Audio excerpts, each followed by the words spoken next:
Ambani family ಏನ್ ಮಾಡಿದ್ರು trend ನಲ್ಲಿರುತ್ತಪ್ಪ. ನೀತಾ ಅಂಬಾನಿ ಸ್ಯಾರಿ, ಬ್ಯಾಗ್, ಮುಖೇಶ್ ಅಂಬಾನಿ ಡ್ರೆಸ್, ಅನಂತ್ ಅಂಬಾನಿ ಮಾಡೋ ಕೆಲಸ ಅಷ್ಟೇ ಅಲ್ಲದೆ ಅವರು ಕಟ್ಟೋ ವಾಚ್ ಕೂಡ ಸದ್ಯಕ್ಕೆ ಸಿಕ್ಕಾಪಟ್ಟೆ ಟ್ರೆಂಡ್ ಕ್ರಿಯೇಟ್ ಮಾಡಿದೆ. ಹೌದು, ಸದ್ಯಕ್ಕೆ ನೆಟ್ಟಿಗರ ಕಣ್ಣು ಅನಂತ್ ಅಂಬಾನಿ ಹಾಕಿರೋ ಈ ಸುಂದರವಾದ ಶಿವನ ವಾಚ್ ಮೇಲೆ ಬಿದ್ದಿದೆ. ಒಪೆರಾ ಗಾಡ್ ಫಾದರ್ ಬ್ಯಾಗೇಟ್ ಶಿವ ವಾಚ್ ಈಗ ಜಗತ್ತಿನಾದ್ಯಂತ ಭಾರಿ ಸದ್ದು ಮಾಡ್ತಾ ಇದೆ.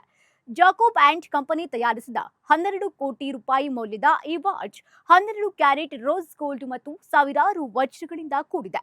ಶಿವನ ವಿಗ್ರಹ, ಓಂ ಚಿಹ್ನೆ ಹಾಗೂ ಟ್ರಿಪಲ್ ಆಕ್ಸಿಸ್ ಟೂರ್ಬಿಲಾನ್ ತಂತ್ರಜ್ಞಾನ ಇದರ ವಿಶೇಷ. ಇದು ಐಷಾರಾಮಿ ಮತ್ತು ಆಧ್ಯಾತ್ಮಿಕತೆಯನ್ನ ಎತ್ತು ತೋರಿಸುತ್ತೆ. ಇದರ ವಿನ್ಯಾಸ ಫುಲ್ ರಿಚ್ ಆಗಿದೆ.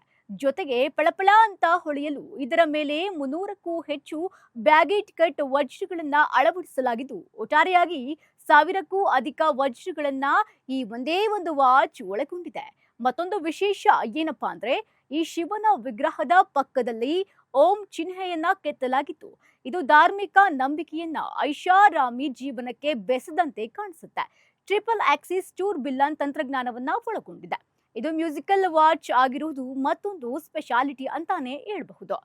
ಇದರಲ್ಲಿರುವ 120 ನೋಟ್ ಮ್ಯೂಸಿಕ್ ಬಾಕ್ಸ್ ಸಿಸ್ಟಮ್ ಮೂಲಕ ಒಂದು ಬಟನ್ ಒತ್ತಿದ್ರೆ ಸಾಕು, ದಿ ಗಾಡ್ ಫಾದರ್ ಸಿನಿಮಾದ ಪ್ರಸಿದ್ಧ ಟ್ಯೂನ್ ಅನ್ನ ಪ್ಲೇ ಮಾಡಬಹುದಾಗಿದೆ. ವರದಿಗಳ ಪ್ರಕಾರ ಅನಂತ್ ಅವರ ವಾಚ್ ಸಂಗ್ರಹದ ಒಟ್ಟು ಮೌಲ್ಯವೇ 200 ಕೋಟಿ ರೂಪಾಯಿಗೂ ಅಧಿಕವಾಗಿದೆಯಂತೆ.